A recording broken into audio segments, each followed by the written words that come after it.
আল্লাহর হাবিব সাল্লাল্লাহু আলাইহি ওয়াসাল্লাম সব সময় লম্বা লম্বা সেজদায় পড়ে থাকতেন। আল্লাহর নবীর সাহাবারা সব সময় লম্বা লম্বা সেজদায় পড়ে থাকতেন।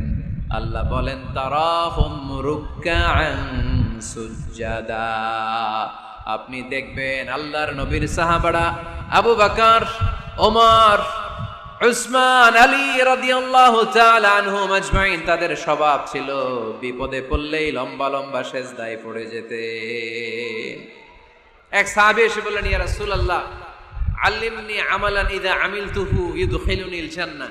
আপনি আমার এমন একটা আমল শিখায় দেন যে আমল করলে আল্লাহ আমারে জান্নাতে ঢুকায় দিবে। আল্লাহর হাবিব সাল্লাল্লাহু আলাইহি ওয়াসাল্লাম বললেন, আলাইকা বিকাসরাতি সুজুদ, তোমার উচিত বেশি বেশি আল্লাহর জন্য সেজদায় লুটিয়ে পড়া। বেশি বেশি সেজদায় লুটিয়ে পড়লে ওই সেজদাকারীর জন্য জান্নাতকে ওয়াজিব করে দেয় কে?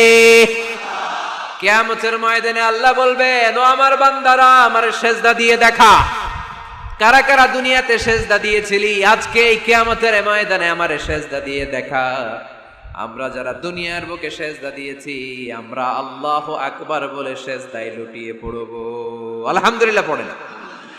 আর যারা দুনিয়ার বুকে সেজদা দেয় নাই, মসজিদে যায় নাই, সেজদাকারীদের সাথে আন্দোলন করে নাই, তারা সেদিন অনেক চেষ্টা করেও তাদের পিঠটারে বাঁকা করতে পারবে না।